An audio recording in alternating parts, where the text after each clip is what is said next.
AI is not just a chatbot. When used correctly, AI can become one of the biggest productivity advantages in our lifetime. It can help you think faster, organize ideas, automate boring work, create better content, make better plans, and even save hours upon hours of your time. But here is the key. Most people are not using AI anywhere near its full potential. They use it like this: write me something. But high level users use it like this: here's who I am, here is what I am building, here's my goal, here's my audience, here's my draft, here's what I want improved, and here are my constraints. They use all of these inputs to get everything that they could want. That difference is everything when you want to get good results from your AI. Today, I'm going to explain why AI is such a powerful tool, how context and memory make it better, and how you can start using it as a real driver for productivity instead of just a glorified search engine. So, our main idea here is that AI is improving the speed at which people can accomplish things. That's simply a fact. It helps automate redundant work, generates new ideas, organizes information, it improves writing, solves problems, and makes decision making all around much faster. But we need to view AI the right way. AI should not only be seen as something that is going to replace people or make us irrelevant, like many tend to believe. Instead, we should view AI as a tool that can enhance our own abilities, making us better, not replacing us. It's like a multiplier. If you are lazy, unclear, and unfocused, AI will probably just help you produce more low quality work. But if you are focused, intentional, and willing to learn how to use it properly, AI can multiply your creativity, productivity, and your decision making, all around a net positive. So, the first part of using AI properly is understanding the big hidden features. The first one to understand is context. Context is the information AI has access to in the current conversation, your current chat room. That could be your goals, your project, your audience, an uploaded file, a draft, a script, or whatever else you give it to work with. For example, if I uploaded a script for an episode of Modern Mindspaces, AI can help me rewrite sections, make the ideas easier to understand, suggest thumbnail ideas, create shorts, or help me improve the structure. But if I just say, give me podcast ideas, the answer will not even probably, it will definitely be very generic. That is because I did not give it enough context for it to truly create something amazing. Here is another example. If I ask AI, make me a workout routine, it can probably give me something decent because it has a general understanding of fitness, but it will be very basic still. But if I give it my personal weight, my diet, the goals that I have, the time frame I want to achieve those goals, the equipment I have, my weak points, and the type of training that I care about, basically weightlifting, or if you wanted to focus on calisthenics or whatever, it can give you something much more personalized to yourself, specifically to help you with your own personal gym progress. And that is the power of context. Weak context creates weak responses, whereas strong context creates strong responses. And then this is where prompt engineering comes in. Prompt engineering is basically the skill of giving AI the right information in the right way so it can give you the right response. And here's a simple framework that I personally learned about recently, known as the CLEAR framework, to make you really understand prompt engineering. The CLEAR framework starts with C for concise, where basically you just don't want to overload the prompt with random junk, but also don't make it too short. You want to find this healthy medium where you're not giving AI way too much information that it doesn't know how to process all of it, but you're also keeping it just long enough that you're still giving it all of the necessary information it needs to give you the right response. Then you have L for logical, where you are organizing your request in a way that is easy to follow. If it's too cluttered and you have the things that you need it to do mixed in with a bunch of random nonsense, then it's going to be a lot harder for it to follow exactly what you want to be telling it. Then there's easy for easy to understand. You're going to use clear wording. Do not make the AI guess what you mean with random jargon and modern lingo. Then you want it to be accurate, so A for accurate. Make sure the information you give is true and specific. Do not lie to the AI because that's going to confuse it when it searches up what you told it to do and it's not accurate with what Google is saying. And make sure that it's relevant. Only include information that actually helps the AI produce what you want. If you fill it with random garbage about how your day was or what your favorite flavor of ice cream is, then it's going to be a lot harder for it to understand what you actually want. Instead of giving you a better workout routine, it might decide to give you the best ice creams to eat to make sure that you're not getting fatter. I don't know. You never really understand what's going to happen when you ask AI to do something and you fill it with irrelevant information. So, a good prompt does not have to be complicated. In fact, as I just told you, it's actually better to just make it simple.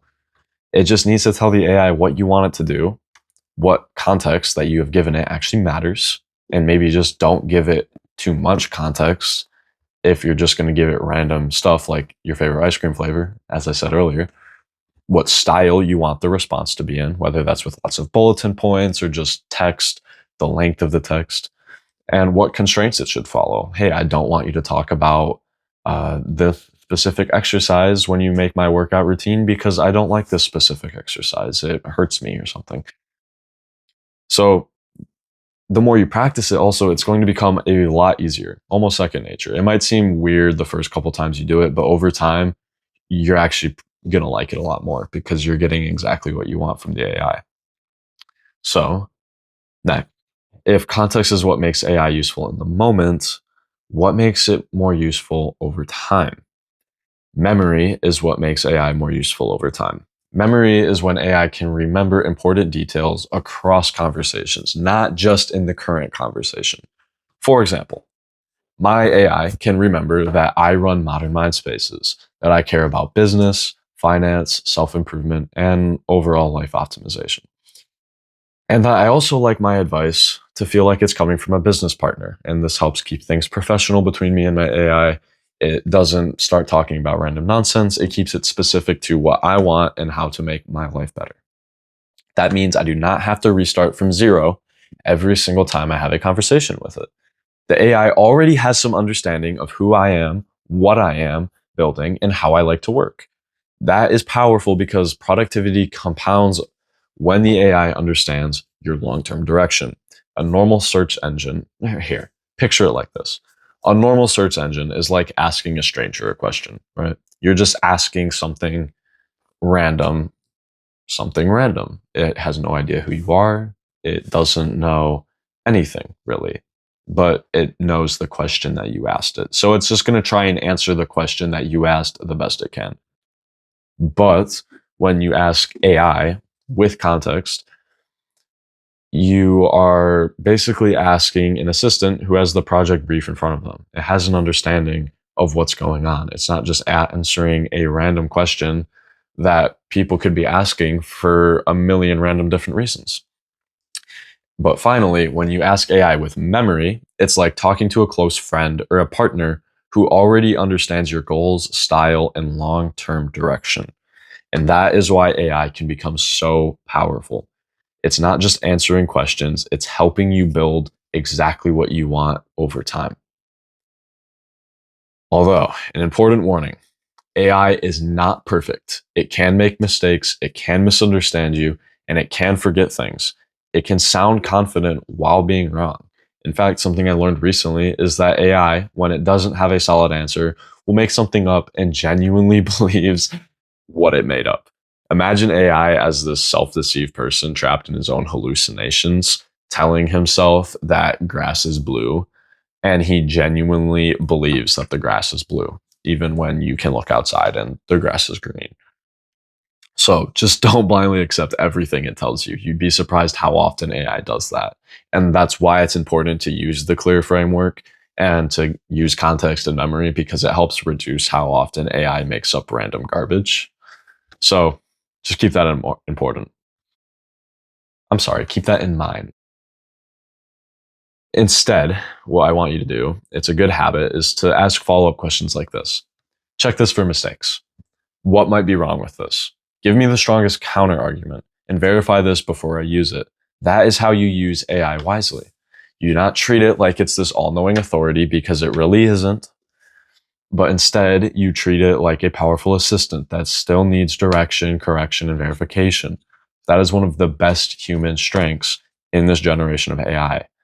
AI kind of sucks at this. Also, when AI gives you a good response, tell it what worked. If the answer was helpful, say that. If the answer was bad, explain what missed the mark. That feedback will help guide the conversation and improve the quality of your following responses with AI. So, I'm going to give you a couple actual examples of everything I've talked about so far. And one real example I've seen is someone using AI to help organize information for a serious legal situation that they found themselves in. Someone I know was dealing with a very stressful custody related issue. He found out that his son, who has ADHD, was being given prescription medication without his knowledge or his consent. On top of that, he believed the medication was being misused, and the situation had allegedly contributed to his son reacting violently towards others. That obviously is a very serious situation. That is not something you want to handle carelessly. But instead of sitting there overwhelmed, confused, and unsure of how to organize everything, he used AI to help him think through the situation. He used ChatGPT to organize the timeline, clarify the key facts, prepare what details might matter, and understand how to prepare the situation more clearly. And that is a huge deal because in a situation like that, your emotions are high. It's easy to forget details, explain things poorly, or get lost in the stress of this very stressful moment.